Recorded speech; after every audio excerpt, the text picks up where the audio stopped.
Bonjour à tous, bienvenue dans cet épisode 2 qui vous permet de trouver le profil LinkedIn de quelqu'un depuis un email. On a vu dans un épisode précédent comment essayer de faire ça de manière volumétrique, c'est-à-dire de trouver un profil LinkedIn de quelqu'un en fonction d'une liste d'URL. Là, ce qu'on va essayer de faire dans ce cas d'étude-là, c'est d'essayer de pouvoir récupérer le profil LinkedIn de quelqu'un dès qu'il a mis son email sur votre site internet. Donc ça peut être quand même très cool de pouvoir, par exemple, quelqu'un s'inscrit ou télécharge la brochure sur votre site internet, de pouvoir lui envoyer un message sur LinkedIn, récupérer même son email d'information, son numéro de téléphone, etc. pour pouvoir ensuite aller le démarcher ou lui proposer du contenu supplémentaire jusqu'à ce qu'il trouve un intérêt à vous contacter et à prendre conscience à vous. Et puis ça fait aussi quelque chose, un effet waouh à votre prospect quand il pense que vous avez passé du temps à aller rechercher son profil LinkedIn. Donc moi je suis un peu, du coup en faisant cette vidéo, piégé puisque finalement je ne recherche pas le profil LinkedIn à la main, je le trouve de manière automatique et je vais vous expliquer comment je fais et quels sont les process que j'ai mis en place pour pouvoir faire ça. Allez, c'est parti. Donc on est parti, on se retrouve du coup sur Integromat. Integromat, c'est un peu l'alternative à Zapier, mais la vraie différence, je trouve, c'est qu'il a quand même des fonctionnalités qui sont gratuites, contrairement à ce qui se passe sur Zapier où ils vous font payer beaucoup de choses en premium, par exemple Salesforce en premium, vous avez les webhooks qui sont en premium et tout, donc vous n'avez pratiquement pas le choix de payer Zapier pour vraiment être efficace, alors que sur Integromat, vous avez quand même une large possibilité d'utiliser des fonctionnalités, des modules, comme ils les appellent, qui sont gratuits. Donc là, dans notre idée à nous, c'est vraiment d'essayer de s'inspirer et de corréler en fait ce qu'ils ont fait avec Zapier sur Integromat pour que vous puissiez le faire gratuitement et que vous puissiez utiliser l'étude de cas qu'on a vu ensemble. Donc, on y va. Ce qu'ils ont fait, donc ça c'est le Zapier qu'ils ont créé eux, c'est-à-dire qu'ils ont créé un Zapier qu'ils nous ont partagé, que du coup vous pouvez modifier à votre guise. Donc ce qu'ils ont fait, vous voyez, c'est qu'ils ont utilisé les webhooks by Zapier. Donc sur Zapier, pour le coup, c'est hyper simple. Vous avez juste à cliquer sur Webhook by Zapier, de faire un événement post et basta, vous avez pratiquement terminé l'affaire. Sauf que sur Integromat, c'est pas exactement que ça se passe. Donc, il faut bien sûr en amont mettre un déclencheur. Le déclencheur chez moi, c'est ActiveCampaign. ActiveCampaign, c'est un email marketing sender. Donc, c'est mon outil que j'utilise pour rester en contact avec les personnes qui s'inscrivent sur mon site. Mais vous avez aussi des outils comme Mailchimp. Vous avez Sendinblue, vous en avez plein d'autres qui existent. Donc il faut juste une intégration qui soit ouverte et qui puisse du coup regarder les nouveaux contacts qui se créent dans mon CRM. Donc moi tout est connecté et vous voyez j'ai juste dit voilà, dès qu'un contact est créé, tu déclenches un scénario. Donc ça se déclenche bien sûr toutes les 15 minutes à peu près. Il faut payer pour que ça se déclenche un peu plus rapidement. Après vous avez possibilité d'utiliser des instances, donc des modules qui se déclenchent instantanément. C'est pas notre cas aujourd'hui, c'est plus toutes les 15 minutes. De toute façon c'est pas très grave si la personne télécharge votre ebook, au bout de 15 minutes, ça fera même une action plus humaine qu'autre chose, donc il n'y a aucun problème. Ok, donc on va continuer. Du coup, on déclenche une action de regarder les nouveaux contacts d'un côté, et puis on va faire ensuite une HTTP request. Donc c'est ce qu'ils font ici finalement, et avec un événement qui s'appelle post. Donc vous avez deux possibilités, même plusieurs en fait. Vous avez la possibilité de faire un get, un post ou un put. Donc là ils ont fait un post, donc comme vous pouvez le voir ici, vous pouvez demander une méthode qui est post, add, etc. etc. Donc c'est juste l'intitulé qui est différent, ça fait la même chose, mais c'est l'HTTP et il faut le savoir bien sûr. Il faut savoir que c'est HTTP make a request qui veut faire la même chose que le webhook de Zapier. Donc dans ce cas-là, jusqu'ici, tout va bien. Ensuite, ce qu'ils nous disent, c'est qu'il faut utiliser cette URL-là. Enfin, une URL. L'URL, la vraie c'est celle-là. Je ne sais pas pourquoi, en fait, c'est peut-être une erreur qu'ils ont faite sur leur site. Mais la vraie URL est celle-là. Donc c'est la même qu'on avait utilisée dans l'autre vidéo. Ça, pour le coup, il n'y a pas de souci. On met du coup une méthode post et ce qu'il nous demande de faire, regardez, il nous demande de rajouter ici dans le header content type application JSON. Donc c'est exactement ce qu'on a fait ici. Tu fais add header, tu tapes content type, voilà, et là tu fais application JSON, tu fais add et du coup ça va te rajouter un truc comme ça. Donc c'est exactement ce que j'ai fait. Ensuite, là, c'est là que c'est un petit peu pas très instinctif, on va dire, parce que ce qui va se passer, c'est que il nous demande ici, vous voyez encore une fois sur Zapier c'est quand même beaucoup plus simple sur ça en vrai, même si voilà, c'est qu'il nous demande des datas ici. Donc les datas, en fait c'est ce qui va se passer dans le body ici. Donc c'est les request content. Donc nous, vu que c'est pas interprété de la même manière, c'est-à-dire que eux ils l'interprètent d'un module très graphique, en fait, derrière ces éléments-là, ce qui se passe en vérité, c'est que c'est un bout de code comme ça. Donc pas de panique en fait, c'est exactement comme dans la même vidéo, dans la vidéo qu'on a vue tout à l'heure, c'est le bout de code, donc pareil, il nous appelle mail ici, vous voyez, mail ici, et puis ça appelle ensuite le token ici, donc ça appelle aussi le token ici. Donc, ce qui se passe, c'est qu'en fait, quand on a juste cette URL là, donc vous ouvrez une parenthèse comme ça, vous mettez les guillemets, deux points, etc. Vous mettez une virgule entre les deux et vous fermez à la fin ce truc. Voilà, c'est le format très classique. Là, vraiment, la chose qui est hyper intéressante, c'est que du coup, on va pouvoir corréler l'email de la personne qui s'est inscrite dans notre CRM avec la variable email juste ici. Donc, on va supprimer ça et on va rajouter email. Voilà, basta.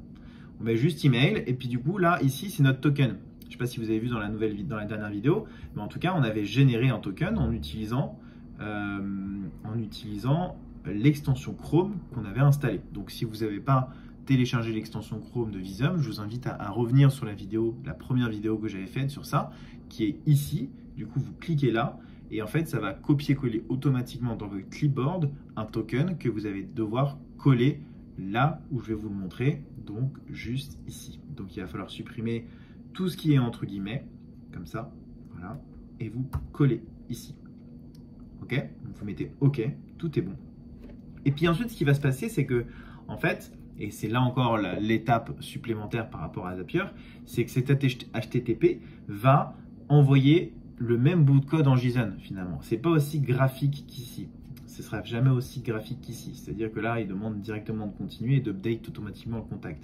Nous, ce qu'on veut faire, c'est, bon, bien sûr, vous pouvez l'envoyer directement dans votre CRM aussi. Moi, je l'ai mis dans un spreadsheet, mais vous pouvez envoyer à la destination où vous voulez. Là, ce qu'il faut faire, c'est qu'il faut demander en fait à ce HTTP là de mettre toutes les informations qu'il va récupérer sous forme de variables. En fait, c'est-à-dire que si on regarde le bout de code que va se taper la request ici, en fait, ça va transformer, vous voyez, une data comme ça.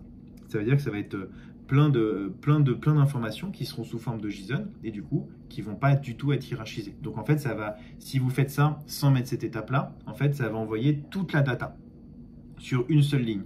C'est pas ce qu'on veut en fait. On veut récupérer de la donnée dans les identifiants des trucs. C'est-à-dire qu'en fait, dans une hiérarchisation, si je veux vous schématiser ça, en gros, vous avez les données. Bon, c'est pas du tout ce format-là, mais vous avez les données comme ça. Et en fait, dans les données, vous avez email égale blabla, par exemple.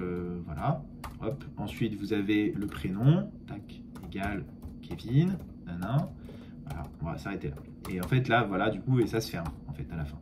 Et en fait, ce qu'on veut récupérer, c'est qu'on veut, là, si vous ne mettiez pas cette étape-là, en fait, vous alliez récupérer toutes ces informations-là. C'est-à-dire que vous allez récupérer que ça. Et nous, ce qu'on veut, en fait, c'est récupérer l'email dans une case, le prénom dans une autre case, etc. etc. Voilà, j'espère que c'est clair. Mais en tout cas, ça sert à parser, on appelle ça parser un JSON. Donc, il faut utiliser le parse JSON, qui est très important. Et une fois qu'on a parsé le JSON, ce qu'on va pouvoir faire, c'est de le connecter à notre spreadsheet, connecter aussi avec votre HubSpot, par exemple, votre CRM de vente, même votre Pipedrive, il n'y a aucun problème avec ça. Ce qu'il va faire, c'est qu'il, vous voyez, ça, c'est les informations qui sont parsées par le JSON, c'est ce que je vous expliquais. Donc, c'est tous les display names, toutes les variables, en fait, qui sont générées par la requête HTTP.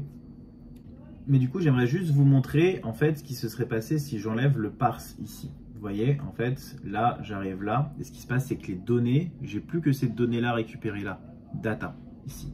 Donc, si je fais OK et que je fais lancer, et voir, voilà, ça m'a rajouté des choses dans mon spreadsheet, mais vous allez voir, c'est dégueu. Vous voyez, voilà, ça m'a rajouté ces éléments-là. Donc ça, c'est des gens qui se sont inscrits sur mon site. Donc, si je mets pas ça, malheureusement, vous voyez, ça me sort des informations vraiment dégueu comme ça. Donc, moi, ce que je veux, c'est de récupérer ces informations-là. Donc là, vous voyez, des false, etc. C'est de récupérer ces informations-là de manière parsée. Donc, c'est pour ça que j'ai rajouté.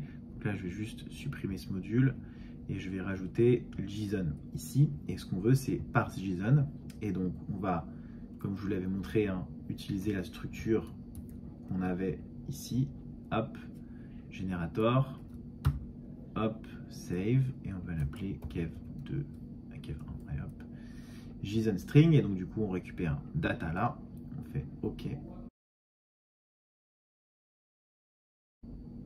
Et donc là, du coup, on va rajouter notre spreadsheet. Donc on va faire add a row. Et moi, mon spreadsheet s'appelle Visium Automate. On va aller chercher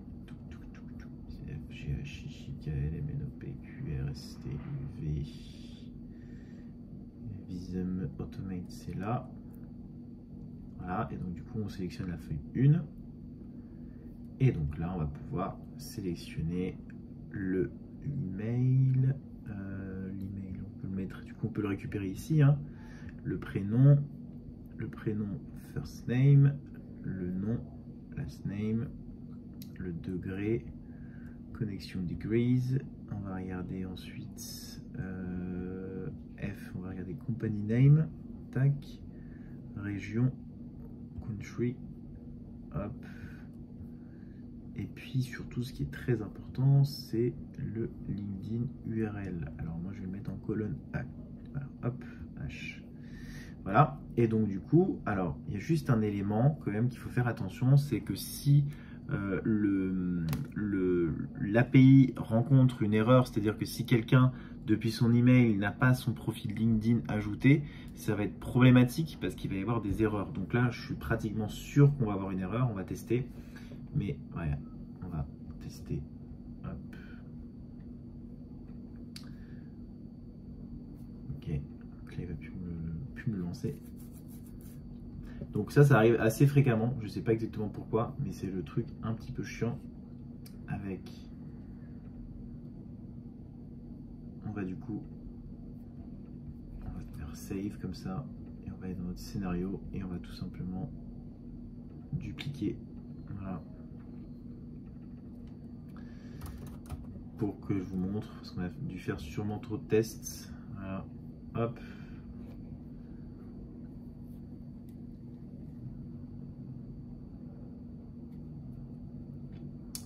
Donc là, il attend des contacts en fait. Donc, malheureusement, je pense qu'il n'en trouvera pas.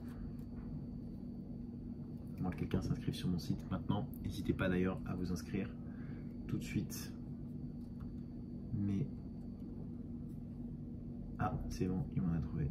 Voilà, donc là j'étais pratiquement sûr qu'il allait avoir une erreur.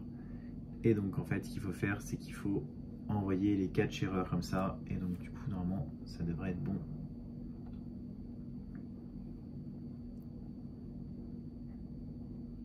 Voilà.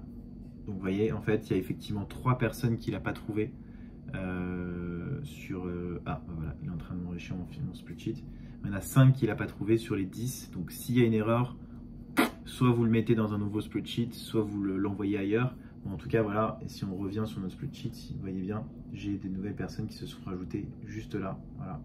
Donc, comme je vous l'ai montré, donc c'était pas la même structure parce que du coup, il y a eu un petit bug. Mais en tout cas, vous voyez, il y a plein de gens dans mon, il y a mon deuxième réseau qui se sont inscrits sur mon site et qui n'ont pas pu, du coup, que j'ai pas pu aller accueillir de la meilleure manière qui soit, en tout cas sur LinkedIn. Donc voilà, on a réussi finalement à faire ça. Donc là, bien entendu, vous avez juste à mettre ça en on, en schedule, et ça va se faire automatiquement. Vous n'avez rien besoin de toucher, et du coup, je trouve ça plutôt cool. Donc, du coup, d'aller aborder ses prospects directement depuis LinkedIn. Donc voilà, j'espère que ça vous aura aidé, et même d'y voir un petit peu plus clair sur les API et de comment ça marche tout ça, parce que parfois Zapier c'est bien, mais c'est pas forcément le truc le plus cheap ou le moins cher. En tout cas, je trouve que c'est quand même assez cher pour ça. Donc ça dépend de ce que vous faites. Je pense qu'avec Integromat, vous pouvez faire des scénarios beaucoup plus complexes et être beaucoup plus agile quand vous comprenez vraiment comment ça marche. Mais il faut penser à d'autres choses qui ne sont pas dans Zapier. Donc vous avez vraiment 2 choix. Moi, je suis plus à l'aise avec Integromat par exemple. En tout cas, n'hésitez pas à vous abonner si vous avez aimé. Franchement, c'est vraiment la chose qui m'aide le plus à continuer à faire des vidéos.